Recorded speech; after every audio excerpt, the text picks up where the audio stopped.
এমন জীবন কাটছে আমার, একটা লুঙ্গি পরছি 1-1.5 বছর 2 বছর পর্যন্ত, আর এখন এক লুঙ্গি একদিনের বেশি পরি না। এক জামা 150 টাকা কিনছি, মনে আছে, 150 টাকা কালারিং জামা। ওই জামাটা 2.5 বছর 3 বছর পরছি, লুঙ্গি ছিঁড়ে গেছে, 5 বার সেলাই করে করে পরছি। আর আল্লাহ এখন এই পরিমাণ বাদশাহী সম্মান দান করেছেন, আমার মা বাবার চোখের পানি আর আল্লাহ ওয়ালাদের নেক নজর। আজকে তুমি এখানে বয়ান শুনতেছো, কালকে হতে পারো তুমি কবরের যাত্রী। এটা কি অসম্ভব? তুমি ঘুমায় গেছো, ঘুমের মধ্যে আজরাইল চলে আসছে, রুহুটা নিয়ে যখন চলে গেছে 11টার সময় তোমার আম্মু ডাকছে, বাবা আর কত ঘুমাবি, আয় ওঠ, তাড়াতাড়ি নাস্তা কর। সন্তান কোনো সাড়া দেয় না। এই যুবক, ভালো করে একটু খেয়াল করো, হঠাৎ দেখবে মায়ের অন্তরে বাড়ি মারছে, দাগ কেটে গেছে, মনে হয় কি জানি হয়েছে। দরজা খুলে না, লাথি মেরে দরজা ভেঙে ঢুকছে। শরীরের মধ্যে হাতটা ডাকায় টাচ করে দেখে পুরা বডি শক্ত, পুরা ঠান্ডা। মা চিৎকার দিছে, নাই। যারা মরে ওর শরীর কিন্তু সাথে সাথে বরফ হয়ে যায় এবং পুরা বডি শক্ত, টোটালটাই শক্ত, কাঠের চেয়েও শক্ত। মা চিৎকার দিয়া বলবে, তোর বাবারে ডাকবে, এই স্বামী আসো তাড়াতাড়ি, তোমার ছেলে নেই। মা একটা চিৎকার মারবে, পুরা ঘরের মধ্যে কান্নার আওয়াজ। তোমার বাবা এসে টেলিফোন করবে, ইমাম সাহেব কোথাও যাবেন না, আমার ছেলেটা মারা গেছে, জানাজা দিয়া যাবেন। বাবাই কান্না করবে আর বলবে, একদল যাও তাড়াতাড়ি বাজার থেকে কাফন কিনিয়ে আনো, আর এক দলকে বলবে যাও বাঁশবাগানে কবর খনন করো।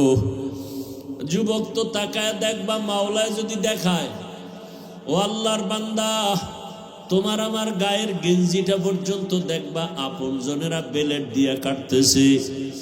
আমার হাতের ঘড়িটা আর একজনে দিয়া বলবে, এই ঘড়ি তো হাফিজুর রহমানের নাই, ঘড়ি আমার। আজকে তুমি বলো আমার মোবাইল, আমার মোবাইল, আর একজনে হাতে নিয়ে কালকে বলবে মোবাইল তো আমার, এটা আর কারো না। তোমার বন্ধুটা নাম্বার ডিলিট করে বলবে বন্ধু নাই, মোবাইলে নাম্বার রেখেও লাভ নাই। তোমার মাও কাঁদবে, বাবাও কাঁদবে, আমার আম্মু বলে যে ডাকটা দিত, ওই ডাক তো আর এখন আর দিবে না। মায়ের পাগলামি বড় কঠিন হয়ে যাবে। ওদিকে কেউ কবর খনন করবে, কেউ গরম পানি করবে গোসল করাবার জন্য। বাড়ির পেছনে বাঁশ বাগানে কবর খনন চলছে, কেউ বা আবার গরম পানি করতেছে গোসল দেওয়াবার জন্য। তোমারে আমার এবার বিছানার থেকে টেনে টেনে নামাইয়া গায়ের জামা কাপড় সব খুলিয়া, কিসের ঠান্ডার শীত, সবাই রাস্তার ঘর থেকে রাস্তায় নামায় রাখবে। এইবার গোসল দিয়া সাদা কাফনে প্যাকেট বানাইয়া যখন খাটে উঠাবে, কাদের মধ্যে নিয়ে এবার জানাজার প্যান্ডেলে নিবে। জানালা দিয়া মা ডাকবে, আমার বাবারে কোথায় নাও? বলে জানাজার প্যান্ডেলে নিয়ে কবরের দাফন করব। ওই অন্ধকার কবরে দাফন যখন করে মাটি দিয়া সবাই চলে যাবে, এখন আর কেউ নাই। আরে তুমি একা চলো না, কত বন্ধু, কত কিছু টেলিফোন করো, বন্ধু আয় ঘুরতে যাব। এখন তোমার কবরে ডানে বামে উপরে নিচে মাটি, তুমি একা, কেউ নাই। 2 জন ফেরেশতা আসবে প্রশ্ন করার জন্য। যদি নামাজ ছাড়া কবরে যাও, দাড়ি ছাড়া যাও, আমার আল্লাহ কুদরতের আওয়াজ দিয়া বলবে, ফেরেশতাই বেঈমানকে ধর, কবরটা জাহান্নামের আগুনে ভরে ফেল। এই নাফরমানেরে আমি আল্লাহ কম নিয়ামত দেই নাই, আমি আল্লাহ কত নিয়ামত দিছি, কিন্তু আমার হুকুম মতো চলে নাই, আমার কোরআন অনুযায়ী চলে না, ইসলাম মানে না, বরং বিরোধিতা করেছে। আল্লাহ বলবেন, এখন ও কবরের মাটি নাফরমান গুনাহগারের 2 দিক থেকে জোরে জোরে চাপ দাও। কবরের মাটি এমন জোরে চাপ দিবে, পাজরের হাড় চুরমার হয়ে যাবে। ও যুবক, একটা বেতের বাড়ি সইতে পারো না, মশার কামড় সইতে পারো না, কবরের মাটির চাপ কেমন করে সহ্য করবা? আল্লাহর কাছে তওবা করো, মরিয়া গেল আর গুনাহ করবা না, মা বাবারে কষ্ট দিবা না। ওলামায়ে কেরামের দোয়া, শিক্ষকের দোয়া নিয়ে নবীর তরিকা মেনে চলবা। আশহাদু আল্লা ইলাহা ইল্লাল্লাহু ওয়াহদাহু লা শারীকা লা জিদ্দা লাহু ওয়া লা নিদ্দা লাহু ওয়া লা মিসলা লাহু ونشهد أن سيدنا وسندنا وحبيبنا وحبيب ربنا وطبيب قلوبنا ومولانا محمدا عبده ورسوله. اللهم صل على محمد النبي الأمي وعلى آله وسلم تسليما. وبعد، فأعوذ بالله من الشيطان الرجيم. بسم الله الرحمن الرحيم. يا أيها الذين آمنوا اتقوا الله ولتنظر نفس ما قدمت لغد واتقوا الله إن الله خبير بما تعملون.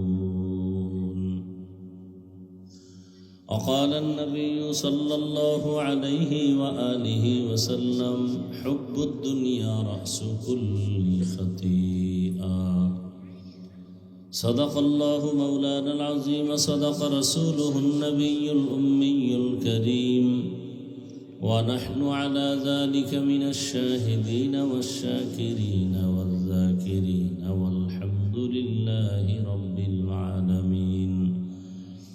سبحانك لا علم لنا إلا ما علمتنا إنك أنت العليم الحكيم. رب اشرح لي صدري ويسر لي أمري واحلل عقدة من لساني يفقه قولي. درفشانی نے تیرے قطروں کو دریا کر دیا، دل کو روشن کر دیا، آنکھوں کو بینا کر دیا. حقیقت کھل جائے گی بوقت امتحان تیرے، کہ سستی میں یا محنت میں گزاری زندگی تو نے. محمد نے آ کر کفر کو مٹایا،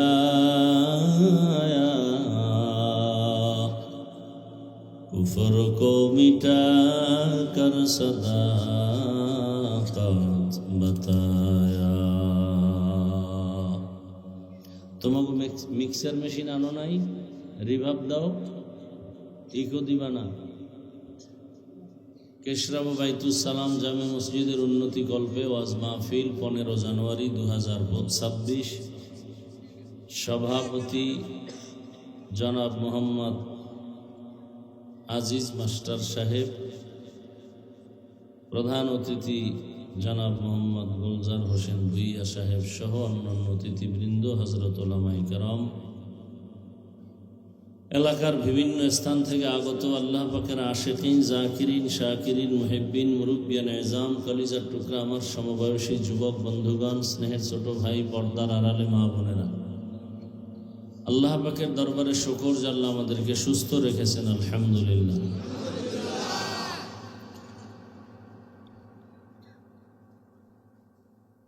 হাজারো লাখো মানুষের ভেতর থেকে বাছাই করে আল্লাহ আমাদেরকে এই পবিত্র জায়গায় হাজির হওয়ার তৌফিক দান করছেন। আর একবার শুকর আদায় করি, আলহামদুলিল্লাহ।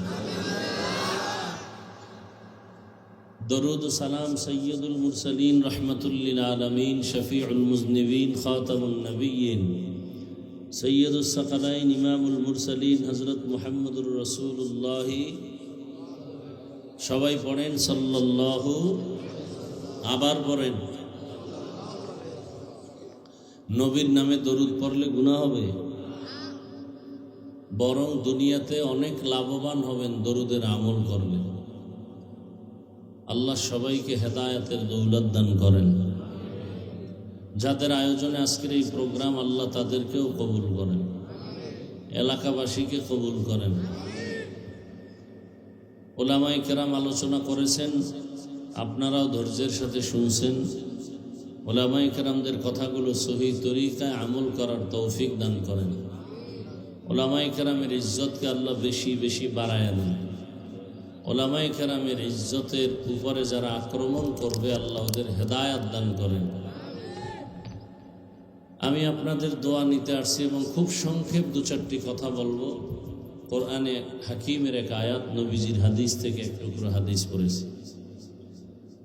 আয়াত ও হাদিসের আলোকে ইখলাসুল রুহানিয়াতের সমন্বয়ে কিছু কথা সহি নিয়তে, সহি তরিকায় বলার মতো, শুনবার মতো আমাকে আপনাদের সকলকে আল্লাহ তৌফিক দান করেন।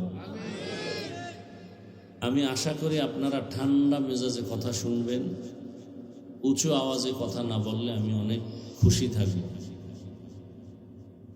জবাব দিবেন আমি প্রশ্ন করলে, না হয় না, এবং সে জবাবের আওয়াজটা যেন মধ্যম হয়, উঁচু না হয়।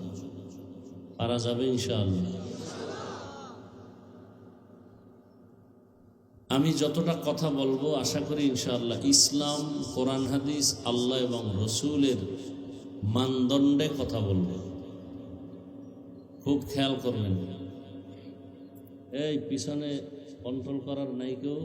আওয়াজ হয় কেন?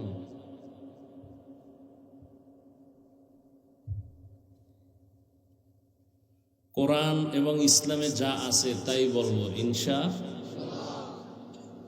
অনেকে মনে করে কোরআন হাদিসের বয়ান করলেই তো খুব মজা। কারা মনে করে? যারা কোরআন হাদিস অনুযায়ী চলে না, এরা মনে করে যে কোরআন হাদিস অনুযায়ী যদি হুজুরে বয়ান করে তাহলে আমাদের আকাম কুকামের বিরুদ্ধে বলতে পারবে না। মানে কি, কোরআন হাদিস আকাম কুকামের পক্ষে নাকি? হ্যাঁ, সুদখোরের পক্ষে, ঘুষখোরের পক্ষে, বেনামাজির পক্ষে, চান্দাবাজ ধান্দাবাজের পক্ষে, খুনি ধর্ষক দুর্নীতিবাজের পক্ষে। তাহলে কোরআন হাদিসের পক্ষে বয়ান করলে দুর্নীতিবাজ, চান্দাবাজ, ধান্দাবাজ, খুনি, ধর্ষক, মদ পানকারী, নেশাগ্রস্ত, সুদখোর, ঘুষখোর, বেনামাজি, বেপর্দাওয়ালা, এদের বিরুদ্ধে কথা বলতেই হবে। রেডি আছেন তো শোনার জন্য? আল্লাহ কবুল করেন। কোরআন শরীফে শুধু একটা দুর্বলতা আছে। কয়টা? একটা। সেটা হলো রাষ্ট্রের ব্যাপারে কোরআনে কিছু নেই। কি? যারা বলে রাজনীতি নাই, তার মানে হলো কোরআন সব দিক থেকে পরিপূর্ণ, রাষ্ট্রের রাজনীতির বেলায় কোরআন শরীফ দুর্বল। হ্যাঁ, এই সমস্ত বাজে কথাগুলো যে মানুষ কেন বলে, এরা যে মুসলমান, এরা কেন দাবি করে মুসলমান, আমার এটাও বুঝে আসে না।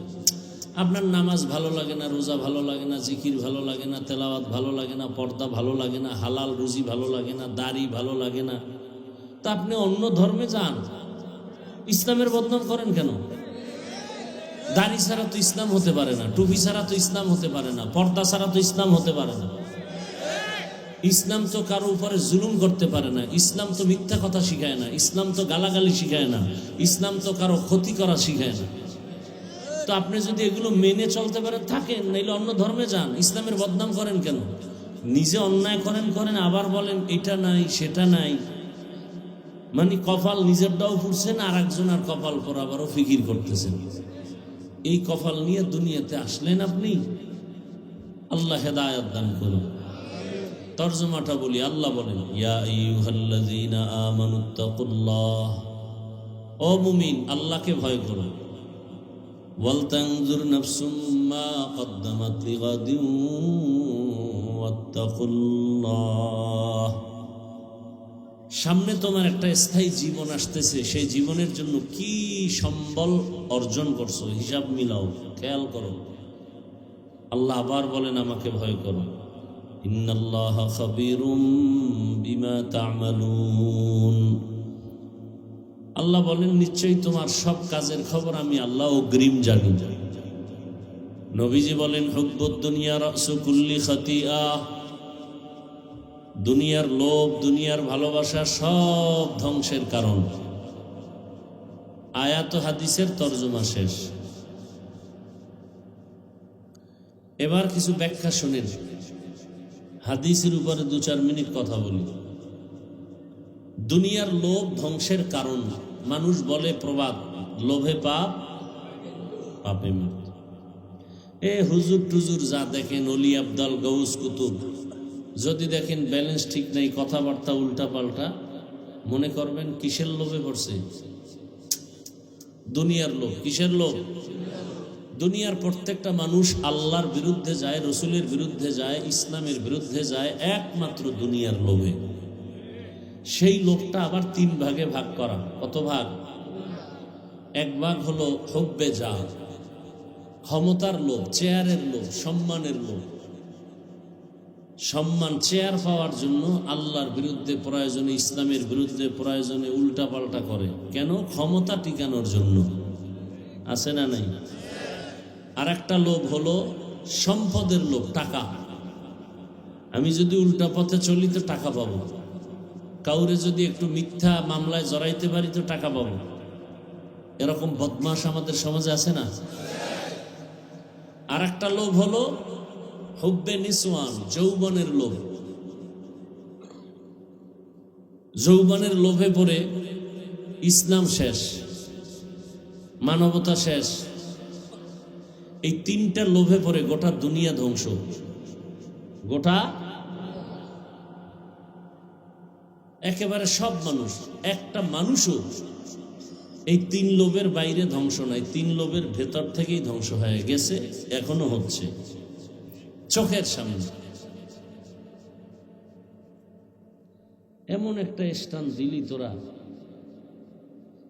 এটা বড় নাই, এটা ছোট স্টান কইতুন ঠিক না, বড় নাই।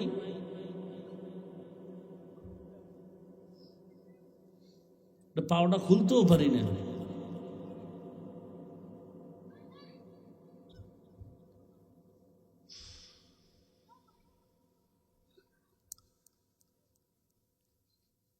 ক্ষমতার লোভে পড়ে ফেরাউন, নাই চলে। কি ঠিক করবি তুই? আমি বুঝি না কি ঠিক করবি। তোর এটা 2 হাত বড় আনলে না, এরপর তুই ঠিক করবি। এটা কি করবি তুই?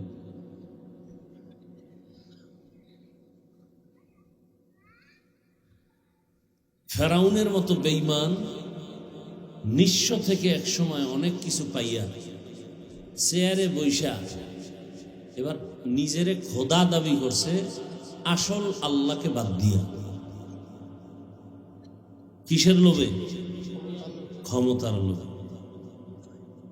ক্ষমতার নমরুদ ক্ষমতার লোভে পড়ে আল্লাহকে মারার জন্য রেডি হয়ে গেছে, যে আল্লাহরে যদি মেরে ফেলা যায় ঝামেলা শেষ। এই বাঁশ দিয়া সিঁড়ি বানাইছে বিশাল, এরপরে তীর নিয়ে উঠছে, আল্লাহকে মারবে। তো মারছে, পাখির গায়ে লাগছে, রক্ত আসছে মাথায়, নিচে এসে দেখি যে আল্লাহরে মেরে ফেলছে এই রক্ত। সেই বেঈমানকে আল্লাহ ধ্বংস করতে ফেরেশতা লাগছে? কি লাগছে? একটা অসুস্থ মশা, সাথে জুতা। পায়ের জুতা কপালে লাগা, এটা কত বড় ভাগ্যের বিষয়। ডব্লিউ বুশের লাগছে, আমগো দেশে আবার মাঝে মাঝে এমপি মন্ত্রীর কপালেও লাগে। সান কপাল তো, এজন্য লাগে। আল্লাহ হেদায়াত দান করুন। যৌবনের লোভে পড়ে আমগো দেশের এক এমবিবিএস ডাক্তার তাসলিমা নাসরিন শেষ। এমবিবিএস ডাক্তার, আবার সে একজন গবেষক, কোরআন পড়ে, তর্জমা করে, তাফসির পড়ে, আবার ভুল ধরে, আল্লাহর এই কথাটা ঠিক ওইটা অঠিক। এভাবে করে করে জিন্দেগি বরবাদ করলো যে এক পুরুষে 4 মহিলা রাখবে, বিবি রাখবে। এক মহিলা কেন 4 স্বামী রাখতে পারবে না? এটা নারীর উপরে একচেটিয়া জুলুম। আল্লাহ জালেম। কত বড় গবেষক! আবার নারীরা বোরকা পরে থাকবে, পুরুষেরা পরবে না, এটাও একটা একচেটিয়া জুলুম। এই বৈষম্য দূর করতে হবে। হ্যাঁ, বৈষম্য বিরোধী আন্দোলন করছে। বৈষম্য ঠিক রাখতে হলে এক সপ্তাহ পুরুষেরা ইমামতি করবে মসজিদে, আর এক সপ্তাহ মহিলারা, কিন্তু বৈষম্য ঠিক হবে। আবার এক সন্তান মহিলা পেটে নিবে, আর এক সন্তান পুরুষে পেটে ধারণ করবে, তো বৈষম্য হইল। বৈষম্য ঠিক রাখতে তৈরি করতে হবে। যেমন কয় বাবা মরে গেলে সম্পদ ছেলে যা পাইবে মেয়েকেও তা দিতে হবে।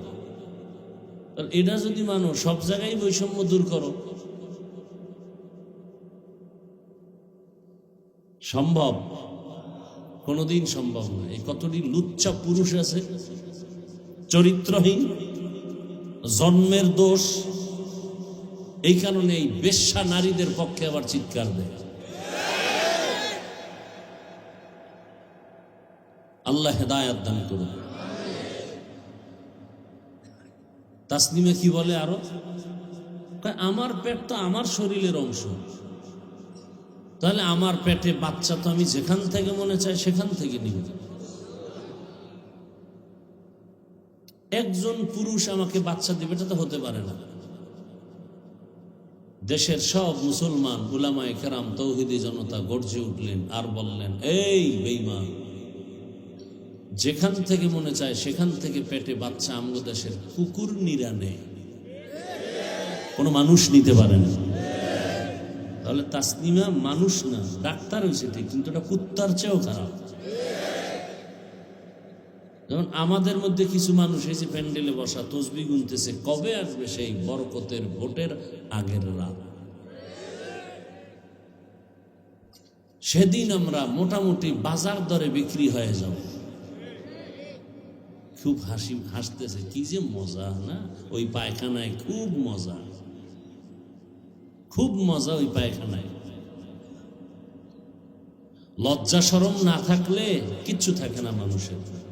১৫০০ বছর আগে রসুল বলে গেছেন, আমি কিন্তু খুব আদবের সাথে বলছিলাম আওয়াজ দিবেন না, আপনারা আমার কথাটা রাখতেছেন না।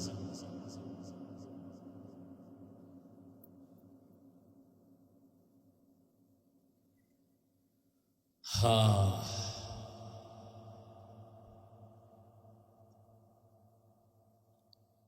১৫০০ বছর আগে রসুল বলেছেন, লা ঈমান লিমান লা হায়া আলা, যাদের লজ্জা নাই ওদের কোনো ঈমানই নাই। আল হায়াউ শু'বাতুম মিনাল ঈমান। ভাই, মোবাইলগুলো বন্ধ করা যায় না? এনে মোবাইলের কোনো কাম আছে আকাম ছাড়া? তুমি দেখো কাম, আসলে এটা আকাম। কোথায় বসছো তোমার তো জানা নাই, যেখানে তুমি বসছো এটা আল্লাহর কাছে কত দামি যে বসার সাথে সাথে গুনাহ মাফ। এরকম একটা মজলিস আরশে আজিমে এখন চলতেছে, ফেরেশতাদেরকে নিয়ে আল্লাহ আমাদের গুণগান গাইতেছেন। এখন আল্লাহ বলতেছেন, এই প্যান্ডেলে যারা আছে ফেরেশতারা তোরা সাক্ষী থাক, আমি এদেরকে মাফ করে দিলাম। তো তুমি আকাম করো কেন মোবাইল হাতে নিয়ে? একটা মুফতির নাম আমাকে বলো সারা দুনিয়াতে কেউ বলতে পারে যে ওয়াজের প্যান্ডেলে বসে অনর্থক ছবি তোলা হালাল? কপালটা তো খারাপ কেন? আসছো বেহেশতের বাগানে সওয়াবের আশায়, করতেছো মোবাইল নিয়ে গুনাহ। ২৪ ঘন্টা এই মোবাইল, বাথরুমে মোবাইল, ঘরের বিছানায় মোবাইল। আল্লাহ দয়া করে বেহেশতের বাগানে নিছে, ঘন্টা ২ মোবাইল ছাড়া থাকাই যায় না। এত খারাপ কেন কপালটা?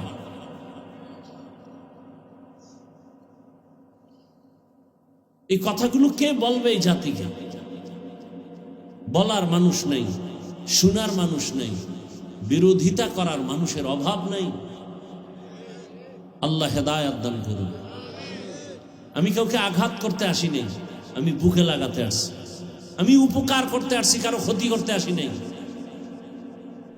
আমি ভালো মানুষ হওয়ার জন্য কথা বলতেছি। আমি জান্নাতে যেতে চাই এবং আপনাদেরকেও জান্নাতে যাওয়ার পরামর্শ দিতে আসছি।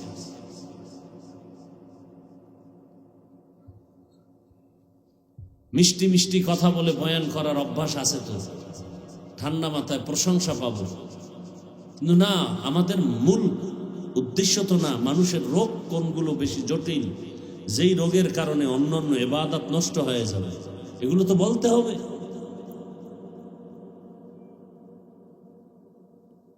পৃথিবীতে মসজিদের থেকে আর সুন্দর দামি কোনো জায়গা আছে পবিত্র?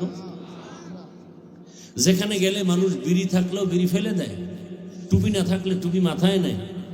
এত সুন্দর একটা পবিত্র মসজিদের জায়গায় সুদখোর কেন কমিটিতে আসবে? আমি কোনো দলের পক্ষে কথা বলছি না, আমি শুরুতেই বলছি আমার কথার মূল থিম ইসলাম, কোরআন, হাদিস, আল্লাহ, রসুল। পৃথিবীতে এর থেকে আর পবিত্র জায়গা নাই মসজিদ, সেখানে সুদখোর আসবে কেন?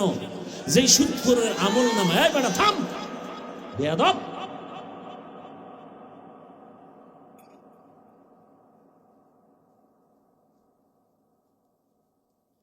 24টা ঘন্টার সেকেন্ডে সেকেন্ডে সেকেন্ডে সেকেন্ডে অল টাইম আমল নামায় কেমন গুনাহ? নিজের আপন মায়ের সাথে জিনার গুনাহ, জিনার গুনাহ। কত খারাপ কথা, বলতে লজ্জা লাগতেছে। যারা সুদের খাতায় নাম লেখাইছে, এখন নামাজ হবে না, রোজা হবে না, তেলাওয়াত হবে না, হজ করলে কবুল হবে না, দান করলে সওয়াব পাবে না, মোনাজাত দিলে কবুল হবে না। কত কঠিন কথা।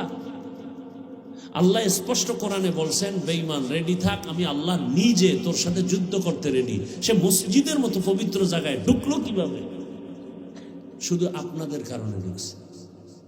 আপনারা যে ভোটের আগে টাকা খাবেন আর তাদেরকে সারসার করবেন,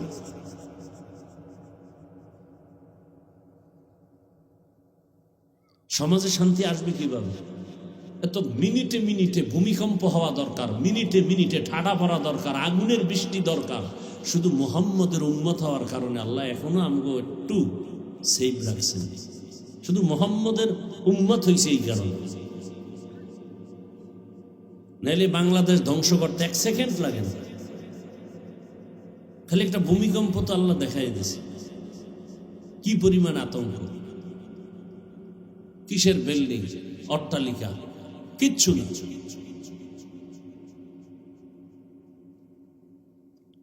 বাজারে যাবেন, একটা দামি মোটামুটি ভালো মুরগি কিনবেন, 800 থেকে 1000 টাকা। একটা ছাগল কিনবেন ভালো মানের, 15 থেকে 20,000। একটা গরু কিনলে কত? 1 লাখ। আর আমার সোনার বাংলার আশরাফুল মখলুক মানুষ, এরা ভোটের আগে বিক্রি হয় বাজার দরে মাত্র 500 টাকা করে বিক্রি। কয়েকদিন পরে দেখো মাইয়ের উপরে হামলা, বউয়ের উপরে হামলা, চিৎকার দেখো, খবরদার চিল্লাবি না, তোর মাইয়া পোলা 14 গোষ্ঠীর ইজ্জত কিনে নিছি না ভোটের আগে 500 টাকায়। এই আকামগুলো দেশে হয় না? হয় না? এর দোষ কি খালি যারা করে এদের, না আপনাদেরও আছে? হ্যাঁ, নিজের দোষটা দেখেন না কেন? একটা চেয়ারম্যান কোনোদিন হারাম খায় না, জনগণ আগে খাইয়া এরপর চেয়ারম্যানকে শিখায় যে এখন আমগো দে, বাড়িঘর বিক্রি করে ফকির হয়ে যা, এবার চেয়ারে বসে আমগো কপালে যা বরাদ্দ হবে সব তুই বয়ে বয়ে খাবি।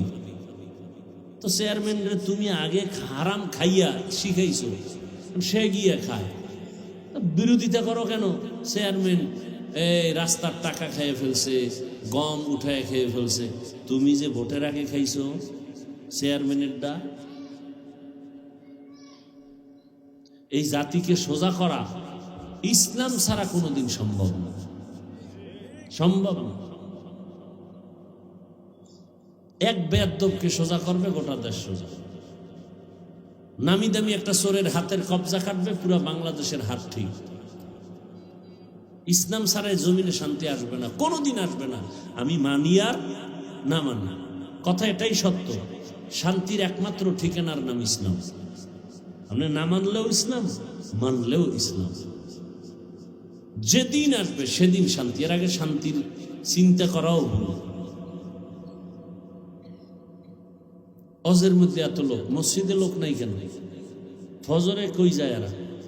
জঙ্গলে বনবাসে যায়। ফজরে কেন মসজিদ খালি? কালকে জুমায় মুসল্লির অভাব নেই, আসরে আবার মুসল্লি নেই, মাগরিবে নাই, এশায় নাই। কিসের নামাজ এগুলো? ধোকা, আল্লাহকে ধোকা দেওয়া। অথচ আল্লাহর দেওয়া পানি খাইতেছে, আল্লাহর দেওয়া সূর্যের আলো, আল্লাহর দেয়া চাঁদের আলো, আল্লাহর দেয়া নদীর মাছ, আল্লাহর দেয়া গাছের ফল, জমিনের ফসল, সব আল্লাহ। অথচ আল্লাহর হুকুম মানি না। মানি না তো মানি না, যারা একটু মানার চেষ্টা করে তাদেরও বিরোধিতা করে। কত বড় কপাল পোড়া! এজন্যই তো নবী বলেন, দুনিয়ার লোভ মানুষকে ধ্বংস করে দেয়। হুজুরের বয়ানের কারণে আমার সুদের ব্যবসা চলবে না, তো হুজুরের বয়ান বন্ধ, আমার ব্যবসা বন্ধ করা যাবে না। এইভাবে সরকার পর্যন্ত বলে মেয়ে ছেলেরা আকাম কুকাম করবে, বাধা দেওয়া যাবে না, তবে বাল্য বিবাহ এটা বাধা দিতে হবে। একটু চিন্তা করো যুবক। যুবককে বলছে, আমার সব কথা যুবকদের জন্য। তোমার লাইনের যুবকটাই তো রক্তের ফোঁটা মাটিতে ফেলে গোটা দুনিয়াটাকে আলোড়িত করে গেল, আর বলে গেল টাকায় পশু বিক্রি হয়, টাকায় অমানুষ বিক্রি হয়, আমি হাঁ দিই, টাকায় বিক্রি হই না। তোমার চরিত্র 500 টাকায় শেষ। মুরগি কিনতে 1000, ছাগল কিনতে 20,000, গরু কিনতে 1 লাখ, তুমি বিক্রি 500। তার মানে তোমার ছাগলের সমানও দাম নাই, তুমি ছাগলের চেয়েও খারাপ, গরুর চেয়ে খারাপ, কুত্তার চেয়ে খারাপ, শুকরের চেয়েও খারাপ। ভাব তো দেখাইতেছো বড় বুজুর্গ, খুব বুজুর্গ ভাব। সারা রাত মোবাইলে গুনাহ চলে, গুনাহ, হাতের গুনাহ, জবানের গুনাহ, অন্তরের গুনাহ, চোখের গুনাহ, সারা রাত। চেহারায় ছাপ লাগছে। যেই যুবকের চেহারা 40 বছর পর্যন্ত থাকবে উজ্জ্বল, সেই চেহারা 25 বছরে নষ্ট কেন? জবাব দে। নূর থাকবে না। দ্বিতীয় শাস্তি, ভাত খাবে কিন্তু ওই ভাত গিয়া শরীরে ক্রিয়া করবে না, বরকত থাকবে না, শুধু অসুস্থই হবে, অসুস্থই হবে। কি পরিমাণ গুনাহ করো মোবাইলের দ্বারা, কি পরিমাণ, কোনো সীমানা নাই। ঘরে ঘরে কি পরিমাণ সারা রাত অন্যায় চলে।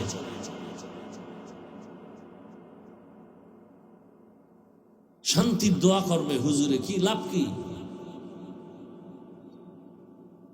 আল্লাহ এখনো যে আমাকে বাঁচায় রাখছেন, বড় শুকর। অথচ তোমার লাইনের যুবকটার চরিত্র কেমন? রাস্তা দিয়ে হাঁটতেছে, মানুষ এসে এসে টাকা দিতেছে।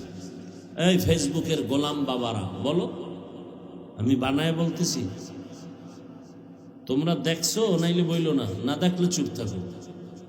যদি দেখে থাকো সাক্ষী দাও, কারণ আমি বলতেছি শুনে, তুমি তো বলবা দেখে।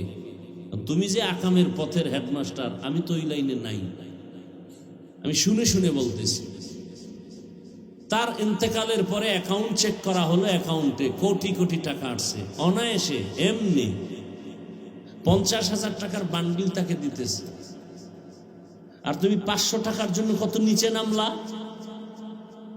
তোমাকে দেয় না কেন মানুষ টাকা? তোমার চরিত্র খারাপ, আর কিচ্ছু না। মানুষের জীবনের অমূল্য সম্পদ সুন্দর চরিত্র। এক ব্যক্তি গোটা দুনিয়াকে পাগল করে এখনো আছে বেঁচে, সারা দুনিয়ার মানুষ তার পাগল। Homeopathic doctor Zakir Naik. টাকার গরমে, ক্ষমতার গরমে, কি পুঁজির কারণে তাকে দুনিয়ার মানুষ এত ভালোবাসে? একমাত্র তার সুন্দর চরিত্র, নৈতিক আদর্শ। তোমাকে তোমার চরিত্রের কারণে কত খারাপ জানো? তোমার মা পর্যন্ত মনে মনে বলতে চায়, চাক্কার তলে পড়ে এত মানুষ মরে, আমার এই চরিত্রহীন সন্তানটা মরে না কেন? কারণ মহিলারা তোমার মাকে ধিক্কার দেয়, তোমার ছেলে বড় খারাপ। মায়ের কাছে কত কষ্ট লাগে। বাবায় বাজারে গেলে মানুষ খারাপ বলে, তোমার ছেলে না অমুক বেয়াদবটা, বাবা লজ্জায় মাথা নত করে। মা বাপ পারে না তোকে পাড়াইয়া মারে ফেলতে, মন চায় তুই মরে যা, চাকার তলে পড়ে মরে যা। মা কয়েকদিন কানবে, কিন্তু স্থায়ীভাবে তো তোর বেয়াদবির থেকে মা নিরাপদ। এই কথাগুলো তো মা সন্তানকে বলে না, ভয় পায় যদি আবার মারে। এখন তো সন্তান এত বড় চূড়ান্ত বেঈমান, অসভ্য, যে মাকে মারে, বাবাকে মারে। এজন্য মা বাপ কথা বলে না। কলিজা কালা হয়ে গেছে দুঃখে দুঃখে। আর এই কুলাঙ্গারে আবার বন্ধুদের সাথে গর্ব করে, জানো কি, আমার মা বাবা না আমাকে অনেক ভয় করে। ও বেয়াদব, লিখে রাখো, মা বাবা তো সন্তানকে ভয় করবে না, ভালোবেসে কপালে চুমা খাবে, ঠিক না? লিখে রাখ। লেখার পরে বাধাই করে ঘরের দরজায় টানায় রাখবি কথাগুলো। মা বাবা ওই সন্তানকেই ভয় পায় যেই সন্তান সমাজের চরিত্রহীন এবং বেয়াদব। শিক্ষক ওই ছাত্রকে ভয় পায় যেই ছাত্র পুরা প্রতিষ্ঠানের মধ্যে চূড়ান্ত চরিত্রহীন আর বেয়াদব। নম্র ভদ্র চরিত্রবান কোন সন্তানকে মা ভয় পাবে না, বাপ ভয় পাবে না, বরং মা বাপ মনে করবে ওর কাছে আমার নিরাপদ। আহ, কি হইলি, ভাবতেছ অনেক কিছু, আসলে তুই তো পশু, জানোয়ারের চেয়েও খারাপ। এই কথাগুলো কে বলো? পাও ধরলে কি তুমি ফিরবা? বলো আমি নিচে নেমে আসি। যদি বলো পাও ধরলে ফিরে যাবা, বলবা ফেরার কোনো তো লাইন নেই হাফিজ ভাই। আচ্ছা বলো, তুমি আমাকে জবাব দাও, তোমার লাইনের যুবক কি স্কুল কলেজে 5 ওয়াক্ত নামাজি নাই? তাহলে জুতা খুইলে তোর কপালে বাড়ি মার। যে তোর ক্লাসে তোর স্কুলে বহু ছাত্র নামাজি, তুই পারো না কেন? তোর কপালে তো খারাপ কেন? তোমার লাইনের যুবক র্যাব, আর্মি, পুলিশ, বিডিআর চাকরি করে, ওসিডিসি, দাড়িওয়ালা নামাজি নাই? মিথ্যা বলছি? ঢাকা কলেজের বারান্দায় গিয়া তাকাও, কত ছাত্র কলেজে ঢুকে পাগড়ি, দাড়ি, বড় জামা। যাও, তোমার কপাল খারাপ কেন? অবশ্যই মা বাবার অভিশাপ লাগছে। ও ব্যবসায়ী বাবারা, আপনাদের ব্যবসায়ীদের মধ্যে নামাজি দাড়িওয়ালা নাই? আপনার কপাল এত নষ্ট কেন? এখন কি করবেন? জিদ কইরা দুনিয়া ছাইরে চলে যাবেন? না, তওবা করেন। আমার আল্লাহ তো অনেক দয়াময়। আপনি গুনাহ যদি পুরা দুনিয়া ভৈরাও গুনার পাহাড় বানান, আমার আল্লাহর রহমতের চেয়েও বড়। খালি বলবেন আল্লাহ আমাকে মাফ করে দেন। আল্লাহ বলবে তুই গুনাহ করছো 50 বছর, মাপ চাইলি মাত্র আধা সেকেন্ডে, আর আমি তোকে মাফ করে দিলাম আরো কম টাইমে। তোর জীবনের 50-70 বছরের গুনাহ 1 সেকেন্ডে মাফ।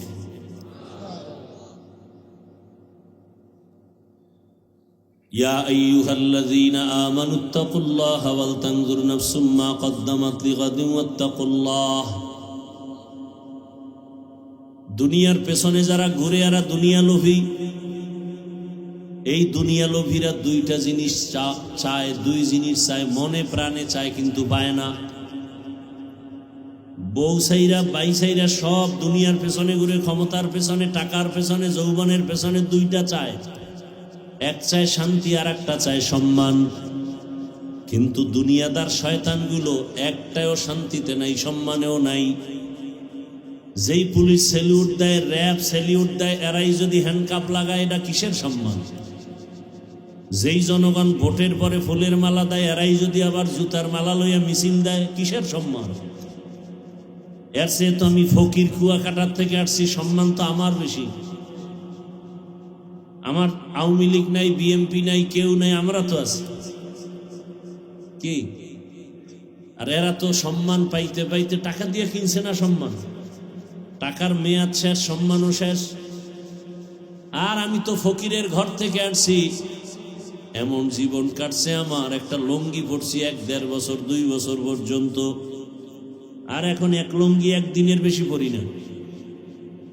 এক জামা 150 টাকা কিনছি, মনে আছে? 150 টাকা কালারিং জামা।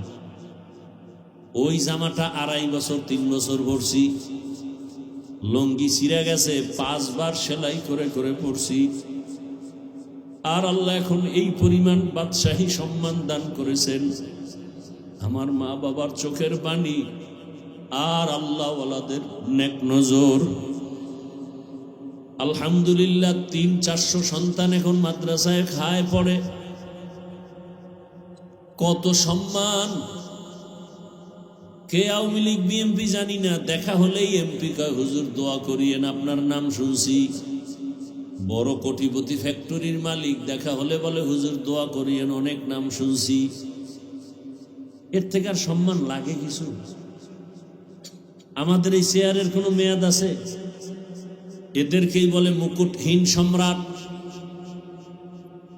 যে এমপি পর্যন্ত দোয়ার জন্য দাঁড়ায় থাকে, এটির মুকুটহীন সম্রাট। আর তোমরা দল করতে করতে বউ চেনো না, মাইয়া বলা চেনো না, দলের নেতারে এমন ভাবে চেনো, দল করতে করতে গিয়া এমপি যখন হইয়াই যায়, টাইম সিরিয়াল ছাড়া তোমার সাথে আর দেখা করে না। কি? আর আমরা যেখানে দেখা করতে যাই, হুজুর আসবেন, এই সব বন্ধ এখন, হুজুরকে আগে বিদায় করে দেই। সম্মান কে দিছেন? আর তোমরা টাকা দিয়ে সম্মান কিনবা, টাকার মেয়াদ শেষ, সম্মান শেষ। দুনিয়া লোভের পিছনে তো আচ্ছা ঘুরছো, তো এবার ফেরো। মনে একটা শখ ছিল যে পার্কে গেলে যেন কি মজা, আচ্ছা নিছো তো, এবার ফিরো।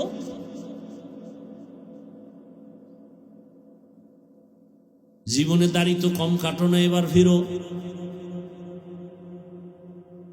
দাড়ি কাটা ছাটা সব কবিরা গুনাহ, হারাম। একটা লাভও নাই। যদি কেউ দেখাইতে পারে দাড়ি কাটলে একটা লাভ, চেহারা ভালো হয়, আরো কিছু, আল্লাহর কসম আমি দাড়ি কেটে ফেলবো। আমার একটা লাভ যদি কেউ দেখাইতে পারে। বরং গুগলে মোবাইল তো চালাও, ভালো জিনিস দেখতে পারো না? আজকে বাসায় গিয়ে সার্চ দিবি, টাচ মোবাইল চালাইলে শরীরের কি কি ক্ষতি সব বের হয়ে আসবে। ওখানে তার আমি হুজুর নেই, সব চিকিৎসা বিজ্ঞানীরা কি থিম ওখানে বয়ান করছে, ওখানে সব লেখা। দাড়ি কাটলে ছাড়লে বিজ্ঞানীদের কি থিওরি, সাথে সাথে নগদ শাস্তি, যৌবন চলে যাবে, চোখের পাওয়ার চলে যাবে। গুগলে সার্চ দে,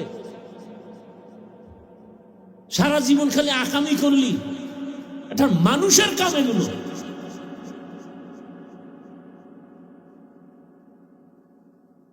ভালো জিনিস কত কিছু, গবেষণার দেখার মতো জিনিস আছে, জানার মতো কত জিনিস।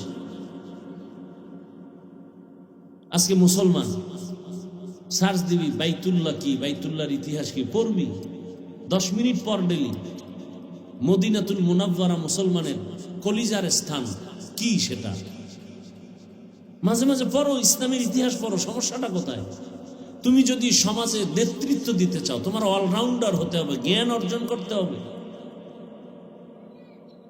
আমি তো চাই তুমি আসো, নতুন করে ঘুরে দাঁড়াও। মোবাইলটা 5-7 বছরের জন্য পানিতে ফেলে দাও, জিদ করে দাঁড়ায় যাও যে না আমি একটা আদর্শবান ডাক্তার হব। চরিত্র ঠিক রেখে দাঁড়াও, 3 জায়গার দোয়া নিয়ে দাঁড়ায় যাও।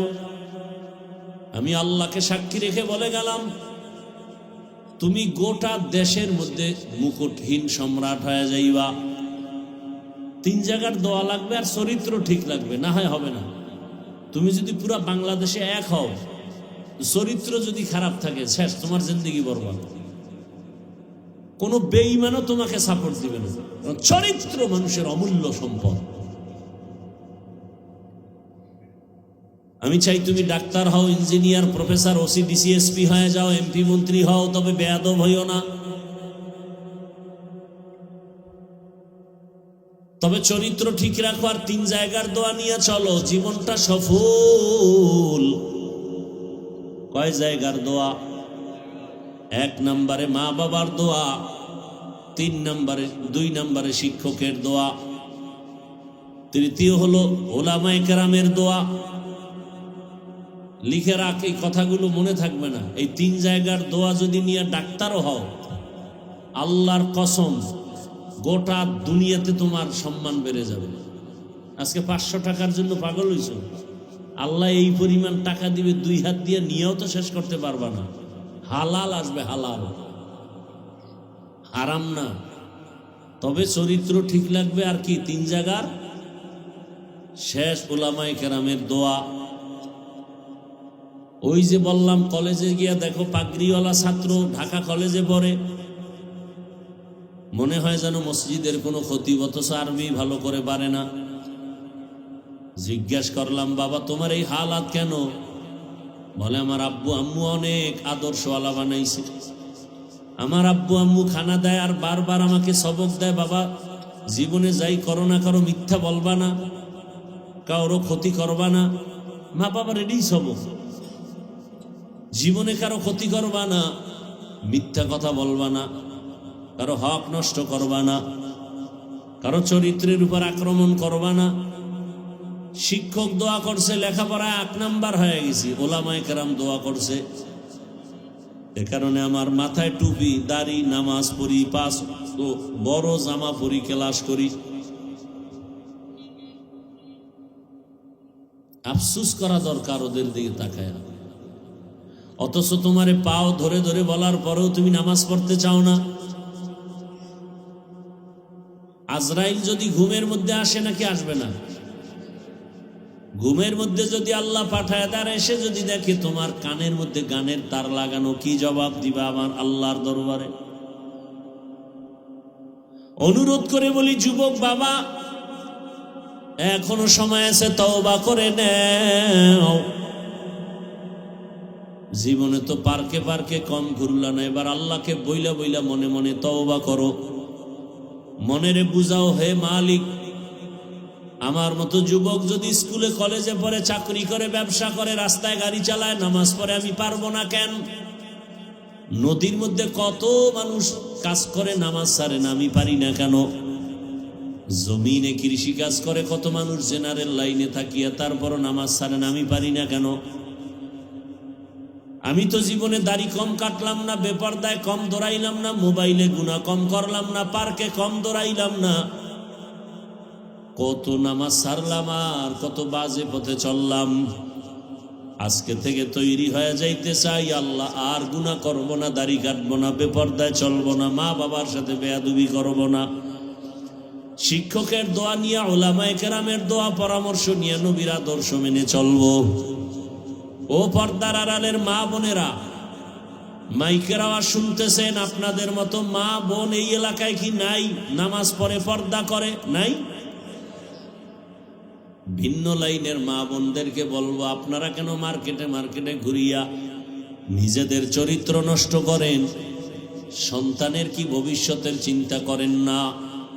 এরে আব্বা জান, আম্মা জানেরা, আপনি যদি ভালো আদর্শ রেখে যেতে পারেন, সন্তানটা এক সময় গর্ব করবে আর দোয়া করবে, আমার আব্বু আম্মু কতই যে ভালো ছিল, আমার আব্বু আম্মু কখনো ঝগড়া করে নাই, গালাগালি করে নাই, মোবাইলে বেগানার চেহারা দেখে নাই, নাটক দেখে নাই, রাত্রের বেলা গান শুনে নাই, আজান হলে আমার আম্মু নামাজে দাঁড়ায় যেত, আমার আব্বু যেন মায়ের সহযোগিতা করত, কোনোদিন মায়ের উপরে জুলুম করে নাই, আমার আম্মু আমার বাবার খেদমত করত, কখনো বাবার চোখের দিকে তাকায় বাজে কথা বলে নাই, মোবাইলে অযথা সময় নষ্ট করে নাই। সন্তান এগুলো দেখবে, বলবে আর দোয়া করবে, আমার আব্বু আম্মুরকে তুমি মাফ করো।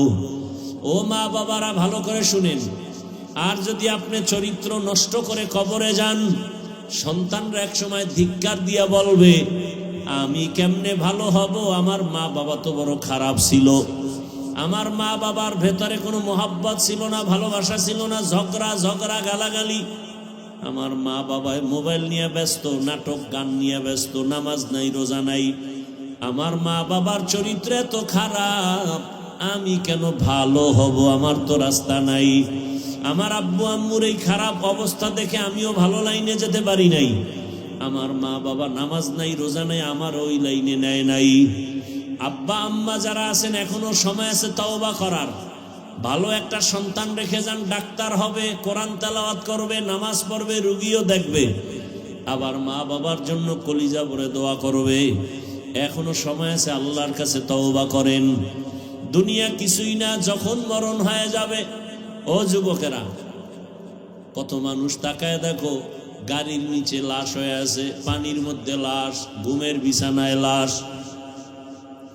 আজকে তুমি এখানে বয়ান শুনতেছো, কালকে হতে পারো তুমি কবরের যাত্রী। এটা কি অসম্ভব? তুমি ঘুমায় গেছো, ঘুমের মধ্যে আজরাইল চলে আসছে, রুহুটা নিয়ে যখন চলে গেছে, 11টার সময় তোমার আম্মু ডাকছে, বাবা আর কত ঘুমাবি, আয় ওঠ, তাড়াতাড়ি নাস্তা কর। সন্তান কোনো সাড়া দেয় না। এই যুবক, ভালো করে একটু খেয়াল করো, হঠাৎ দেখবে মায়ের অন্তরে বাড়ি মারছে, দাগ কেটে গেছে, মনে হয় কি জানি হয়েছে, দরজা খুলে না, লাথি মেরে দরজা ভেঙে ঢুকছে। শরীরের মধ্যে হাতটা ডাগায় টাচ করে দেখে পুরা বডি শক্ত, পুরা ঠান্ডা। মা চিৎকার দিছে, নাই। যারা মরে ওদের শরীর কিন্তু সাথে সাথে বরফ হয়ে যায় এবং পুরা বডি শক্ত, টোটালটাই শক্ত, কাঠের চেয়েও শক্ত। মা চিৎকার দিয়া বলবে, তোর বাবারে ডাকবে, এ স্বামী আসো তাড়াতাড়ি, তোমার ছেলে নেই। মা একটা চিৎকার মারবে, পুরা ঘরের মধ্যে কান্নার আওয়াজ। তোমার বাবা এসে টেলিফোন করবে, ইমাম সাহেব কোথাও যাবেন না, আমার ছেলেটা মারা গেছে, জানাজা দিয়া যাবেন। বাবায় কান্না করবে আর বলবে, একদল যাও তাড়াতাড়ি বাজার থেকে কাফন কিনিয়ে আনো, আর এক দলকে বলবে যাও বাঁশবাগানে কবর খনন করো। যুবক তো তাকায় দেখবা, মাওলায় যদি দেখায়, ও আল্লাহর বান্দা, তোমার আমার গায়ের গেঞ্জিটা পর্যন্ত দেখবা আপনজনেরা বেলেট দিয়া কাটতেছে। আমার হাতের ঘড়িটা আর একজনে দিয়া বলবে, এই ঘড়ি তো হাফিজুর রহমানের নাই, ঘড়ি আমার। আজকে তুমি বলো আমার মোবাইল, আমার মোবাইল, আর একজনে হাতে নিয়ে কালকে বলবে মোবাইল তো আমার, এটা আর কারো না। তোমার বন্ধুটা নাম্বার ডিলিট করে বলবে বন্ধু নাই, মোবাইলে নাম্বার রেখেও লাভ নাই। তোমার মাও কাঁদবে, বাবাও কাঁদবে, আমার আম্মু বলে যে ডাকটা দিত, ওই ডাক তো আর এখন আর দিবে না। মায়ের পাগলামি বড় কঠিন হয়ে যাবে। ওদিকে কেউ কবর খনন করবে, কেউ গরম পানি করবে গোসল করাবার জন্য। বাড়ির পেছনে বাঁশ বাগানে কবর খনন চলছে, কেউ বা আবার গরম পানি করতেছে গোসল দেওয়াবার জন্য। তোমারে আমার এইবার বিছানার থেকে টেনে টেনে নামাইয়া গায়ের জামা কাপড় সব খুলিয়া, কিসের ঠান্ডার শীত, সবাই রাস্তার ঘর থেকে রাস্তায় নামায় রাখবে। এইবার গোসল দিয়া সাদা কাপনে প্যাকেট বানাইয়া যখন খাটে উঠাবে, কাদের মধ্যে নিয়ে এবার জানাজার প্যান্ডেলে নিবে। জানালা দিয়া মা ডাকবে, আমার বাবারে কোথায় নাও? বলে জানাজার প্যান্ডেলে নিয়ে কবরের দাফন করব। আমার বাবার জীবনের শেষবার একটু চেহারাটা দেখায় যাও, কাফনের মুষ্টিটা খুইলে একটু দেখাও। আমার বাবার জীবনে আমারে আম্মু বলে ডাক দিবে না। ও সন্তানেরা, ও যুবক বাবারা, পায়ে হাত রেখে বলি, জীবনে তো দাড়ি কম কাটো নাই, এবার তওবা করো, আর গুনাহ করবা না। আল্লাহকে মনে মনে বলো, হে মালিক, কখন মরণ হবে জানা নাই, তওবা করি, আর নামাজ ছাড়বো না, দাড়ি কাটবো না, বেপরদায় চলবো না। মা বাবার দোয়া, শিক্ষকের দোয়া, উলামায়ে কেরামের দোয়া নিয়ে নবীজির সুন্নত অনুযায়ী চলবো। ওই অন্ধকার কবরে দাফন যখন করে মাটি দিয়ে সবাই চলে যাবে, এখন আর কেউ নাই। আরে তুমি একা চলো না, কত বন্ধু, কত কিছু টেলিফোন করো, বন্ধু আয় ঘুরতে যাব। এখন তোমার কবরে ডানে বামে উপরে নিচে মাটি, তুমি একা, কেউ নাই। দুইজন ফেরেশতা আসবে প্রশ্ন করার জন্য, যদি নামাজ ছাড়া কবরে যাও, দাড়ি ছাড়া যাও। আমার আল্লাহ কুদরতের আওয়াজ দিয়া বলবে, ফেরেশতাই বেঈমানকে ধর, কবরটা জাহান্নামের আগুনে ভরে ফেল। এই নাফরমানেরে আমি আল্লাহ কম নিয়ামত দেই নাই, আমি আল্লাহ কত নিয়ামত দিছি, কিন্তু আমার হুকুম মতো চলে নাই, আমার কোরআন অনুযায়ী চলে নাই, ইসলাম মানে না, বরং বিরোধিতা করেছে। আল্লাহ বলবেন, এখন ও কবরের মাটি, নাফরমান গুনাহগারের দুই দিক থেকে জোরে জোরে চাপ দাও। কবরের মাটি এমন জোরে চাপ দিবে, পাজরের হাড় চুরমার হয়ে যাবে। ও যুবক, একটা বেতের বাড়ি সইতে পারো না, মশার কামড় সইতে পারো না, কবরের মাটির চাপ কেমন করে সহ্য করবা? আল্লাহর কাছে তওবা করো, মরিয়া গেল আর গুনাহ করবা না, মা বাবারে কষ্ট দিবা না। ওলামায়ে কেরামের দোয়া, শিক্ষকের দোয়া নিয়ে নবীর তরিকা মেনে চলবা। মা বোনেরাও তওবার নিয়ত যদি থাকে, যুবকেরাও যদি তওবার নিয়ত থাকে, মুনাফিকি যদি না থাকে, দুটো হাত আমার আল্লাহকে দেখায় দাও। আয় আল্লাহ, হাতগুলো কবুল করে নেন, তওবা কবুল করে নেন, তওবার উপরে মজবুত হইয়া চলার তৌফিক দান করেন, আমিন। আলহামদুলিল্লাহি রাব্বিল আলামিন, ওয়াসসালাতু ওয়াসসালামু আলা সাইয়্যিদিল আমবিয়াই ওয়াল মুরসালিন ওয়া আলা আলিহি ওয়া আসহাবিহি আজমাইন। ইয়া আরহামার রাহিমিন, ইয়া আরহামার রাহিমিন, ইয়া আরহামার রাহিমিন। রব্বিরহামহুমা কামা রাব্বায়ানি সগীরা। আল্লাহুম্মা ইন্নাকা আফুউন কারীম তুহিব্বুল আফওয়া ফা'ফু আন্না আল্লাহুম্মা ইন্না নাসআলুকা রিযাকা ওয়াল জান্নাহ ওয়া নাউযু বিকা মিন সাখাতিকা ওয়ান নার। ইয়া আল্লাহ, এই মাহফিল কবুল করে নেন। আয় আল্লাহ, আয়োজনকারীদের কবুল করে নেন, এলাকাবাসীকে কবুল করে নেন, মা বোনদের আবেদা পর্দাওয়ালা বানায়